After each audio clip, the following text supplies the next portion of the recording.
Bendito seja o Deus e Pai de nosso Senhor Jesus Cristo, o Pai de misericórdias e Deus de toda consolação. É Ele que nos consola em toda a nossa tribulação, para que, pela consolação que nós mesmos recebemos de Deus, possamos consolar os que estiverem em qualquer espécie de tribulação. Ser consolado e consolar. É sobre isso que iremos falar hoje. Meu querido e amado irmão, minha amada irmã, a paz do Senhor Jesus, e bem-vindos ao nosso momento de reflexão. Você se lembra da última frustração que você vivenciou? Do último momento de aflição, de tribulação, de luta, de angústia que você passou?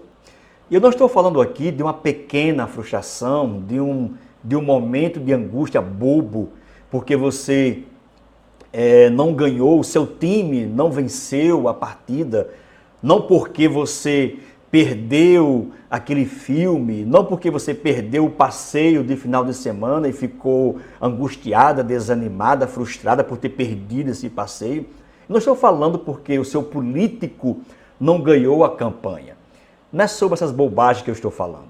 A tribulação, a frustração que eu estou me referindo é aquela profunda por você ter sido traído pelo seu melhor amigo, pela sua melhor amiga, por ter sido traído em uma relação, seja lá qual for, no casamento, no namoro. E a traição, sim, que tem o poder de levar você, de nos levar a uma decepção, a uma frustração profunda. É disso que eu estou falando. Eu estou falando de um pai de família que vê o seu filho se aprofundar nas drogas. E a sua vida, nesse momento, é de angústia profunda, é de tristeza, de frustração. Eu estou falando de um funcionário que está prestes a receber uma promoção e a promoção não veio para ele, passou para uma outra pessoa, um outro funcionário. E nesse momento é um momento de frustração. Eu estou falando em uma frustração, é um momento angustiante, pelo prejuízo financeiro em que você está vivenciando ou que vivenciou alguns dias. E diante disso que eu acabei de apresentar, você sente-se que o mundo vem desabando sobre sua vida. Angústias, frustrações, provas, é disso que eu estou falando. Bem, eu perguntei quando foi a última vez que você passou por tudo isso e foi consolado. A minha pergunta agora é, qual foi a última vez em que você consolou alguém? Qual foi o último momento em que você esteve diante de alguém levando uma palavra de consolo? Qual foi a última vez que você serviu de instrumento para exercer o seu ministério de consolação? Qual foi? Qual foi o último momento? Consolar é aliviar, amenizar a aflição, as contrariedades de alguém. E como fazer isso? Consolamos com palavras de ânimo, consolamos com palavras de encorajamento, consolamos dando à pessoa um norte, consolamos dando à pessoa uma possível solução para o que ela esteja passando. Consolamos dizendo à pessoa que está aflita que não é o fim de tudo, que ainda há esperança. Consolamos por meio de palavras, consolamos por meio de conselhos, consolamos através dos textos bíblicos, consolamos alguém até com um abraço, consolamos alguém através de um simples gesto, consolamos alguém até com uma canção, com uma música, com um hino, quando enviamos para alguém que está em tribulação. Consolamos alguém enquanto estamos diante de uma plateia, pregando, e alguém ali está recebendo a mensagem e está sendo edificado. Consolamos alguém quando estamos diante de uma sala de aula, e mesmo ao ensino que estamos transmitindo, alguém passa a ser consolado.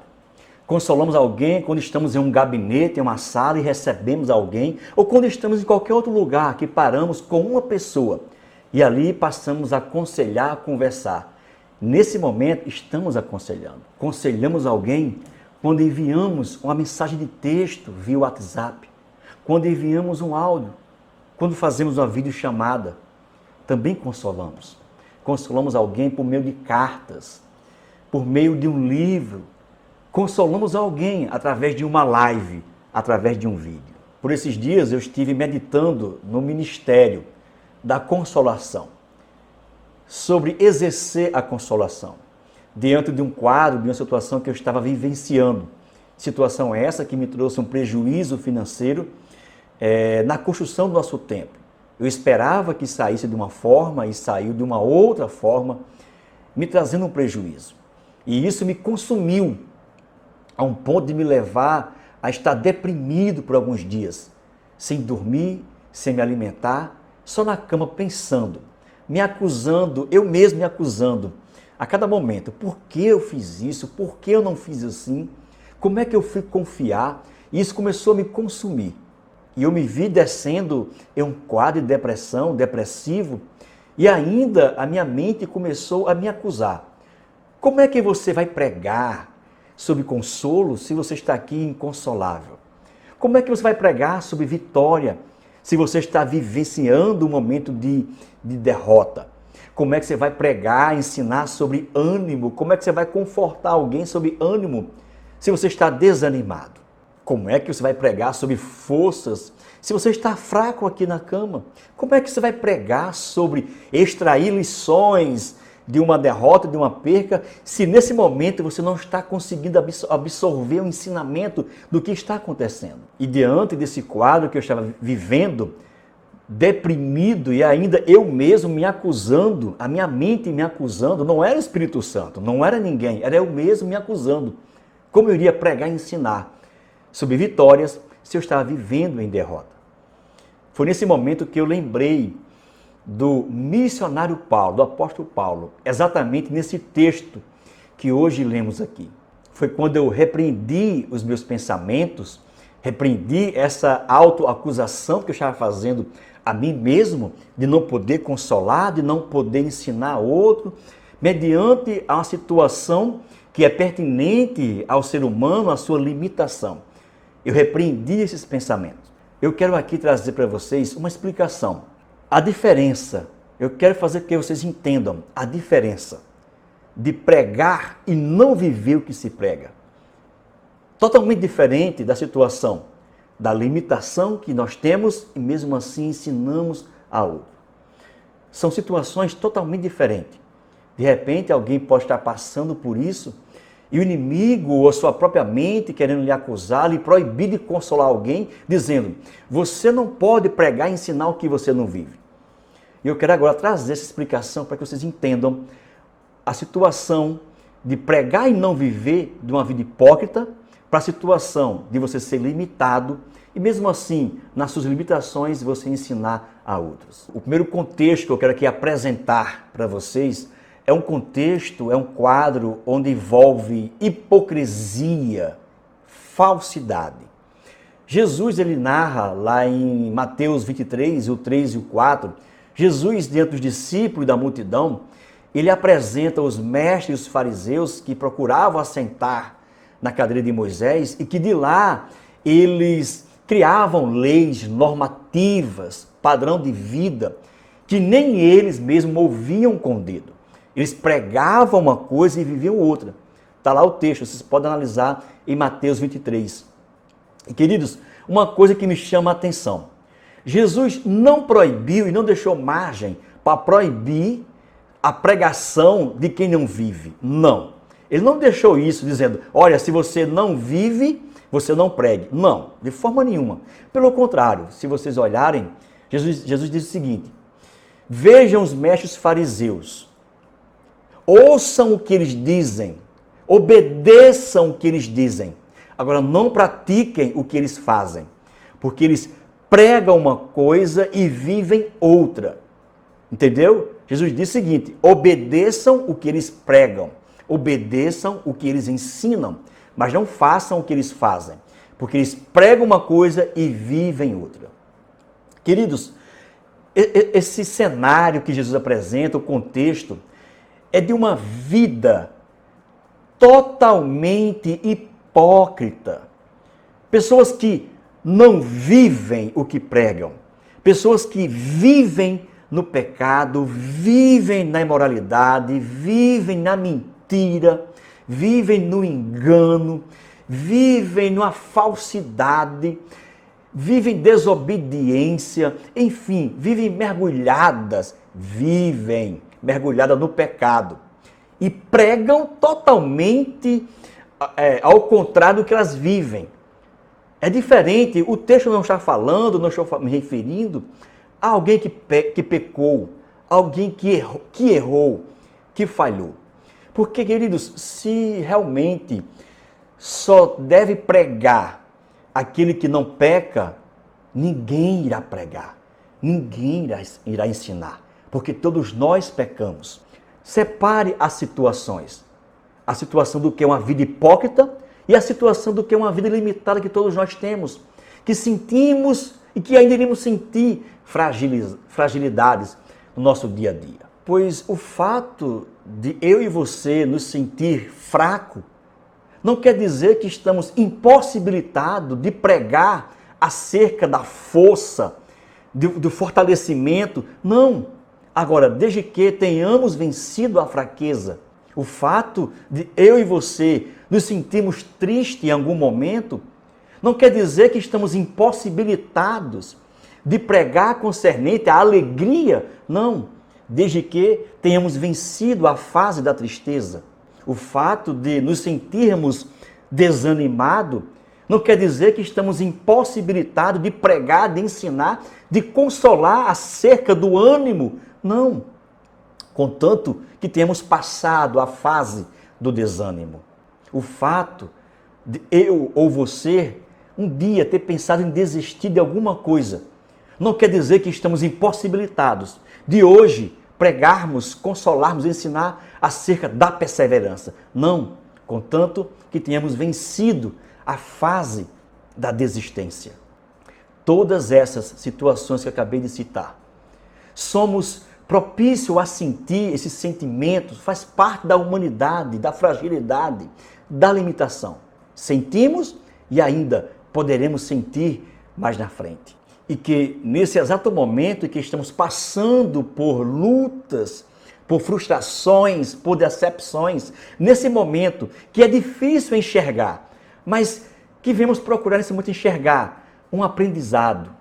E que esses momentos que agora que é de dor, de tristeza, de angústia, que possamos lembrar que esses momentos, e guardar que esses momentos, mais à frente, servirá de consolo, de ânimo, de exemplo, de superação para outros que estarão passando pela mesma situação que passamos. E olha o que o apóstolo Paulo, o missionário Paulo nos diz. Em 2 Coríntios, no mesmo capítulo, no verso 8, irmãos, eu não quero que vocês desconheçam as tribulações e lutas que vivenciamos na Ásia, as quais foram além das nossas forças, da nossa capacidade de suportar, ao ponto até da própria vida perdermos a esperança. Olha que o apóstolo Paulo diz, que foi provado na Ásia de tal forma, além das suas forças, da sua capacidade de suportar, que ele perdeu a esperança da vida. Olha o que aqui Paulo diz. Se Paulo, irmãos, em dado momento, ele perdeu a esperança da vida diante de tribulação, quanto mais nós, quanto mais eu e você. E como prova que o que passamos, o que sofremos, sim, serve para consolo de outros, é que nós, na atualidade, no dia a dia, o que passamos, o que sofremos, recorremos à palavra do Senhor. Pois eu lembro-me que o apóstolo Paulo também nos fala aos Romanos, no capítulo 15 e o verso 4, olha o que o apóstolo Paulo diz.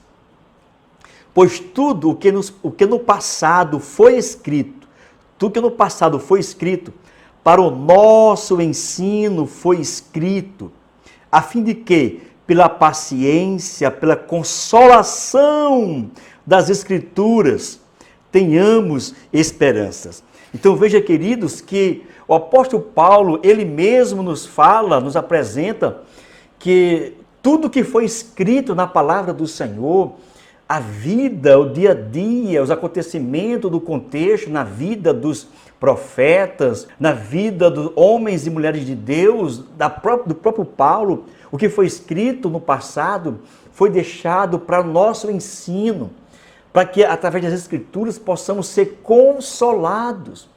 Então a vida do apóstolo Paulo nos serve de consolo. E meu amado irmão, minha amada irmã, eu quero agora lhe convidar para, de uma forma hipotética, certo? Digamos que tenhamos esse privilégio de eu e você sentar diante do apóstolo Paulo e apresentar as nossas queixas, nossas dores, aflições, tribulações, para ouvir um consolo dele. O que é que Paulo teria para nos dizer diante do que passamos? Vamos lá? Pois bem, eu começo dizendo: olha, apóstolo Paulo, eu levei uma chicotada, uma lapada de um irmão. E aí o apóstolo Paulo olha para mim e diz o seguinte: eu levei 195 chicotadas. E aí eu não me conformo e digo: sim, Paulo, você apanhou, agora está certo. Agora, Paulo, tem pessoas falando de mim, Paulo. E aí o apóstolo Paulo vai e diz: eu tive em perigo entre falsos irmãos. Viu aí, irmão, que tem experiência para contar? E aí continua o nosso diálogo, as nossas lamentações diante de Paulo. Paulo, eu fui ameaçado a bater em mim com um porrete. Aí Paulo diz: por 3 vezes eu fui açoitado com vara. Mas aí eu não me contento, eu digo: mas Paulo, rebolaram um ovo em mim. E Paulo diz: rebolaram um ovo em você? Eu fui por 3 vezes apedrejado. E aí a gente não se contenta e diz: Paulo, mas eu como missionário, eu fiquei na estrada, o meu carro dava o prego, o meu carro bateu o motor e eu ficava na estrada esperando os mecânicos. Aí Paulo, para consolar, ele diz: 3 vezes eu sofri naufrágio. Passei um dia e uma noite em mar revolto, no alto mar, na tempestade, boiando em resto do barco. Irmãos, tenho que nos dizer, Paulo. E aí Paulo terminaria o nosso diálogo dizendo: eu passei por coisas piores do que você passou. E como eu venci, o Deus que me chamou, o Deus que me capacitou, que me escolheu, é o Deus que escolheu você. O Deus que esteve comigo quando eu passei por momentos difíceis é o Deus que está com você. Olha, meu amado irmão, minha amada irmã, nada melhor do que diante de uma circunstância de frustração, de tribulação, podermos ouvir consolo, receber consolo de homens de Deus, mulheres de Deus, que passaram por situações que nós estamos passando, ou até piores, que podem nos ajudar. Eu tenho experiência com pessoas que têm procurado, Deus tem me dado o privilégio de poder exercer a consolação com outras pessoas, mesmo estando aqui, via Facebook, WhatsApp. Deus tem me dado essa oportunidade de poder aconselhar outros. E quando eu estou aconselhando, conversando com elas, ouvindo elas, eu sorrio e elas perguntam: por que, pastor, o senhor está sorrindo? Eu digo: irmão, porque eu passei pelo que você está passando e eu estou agora vivenciando, você me contando, eu passei por isso. Você vai vencer, meu irmão. Você vai vencer, minha irmã. Eu venci. O meu Deus é o seu Deus. Deus me deu experiência, está lhe dando agora experiência a você também, meu irmão, minha irmã. Então é bom receber consolo, conforto de quem já passou.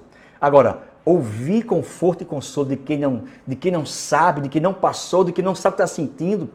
Às vezes, irmão, dá vontade de dizer: realmente, é porque você não está passando o que eu estou passando. Você não sente o que eu estou sentindo.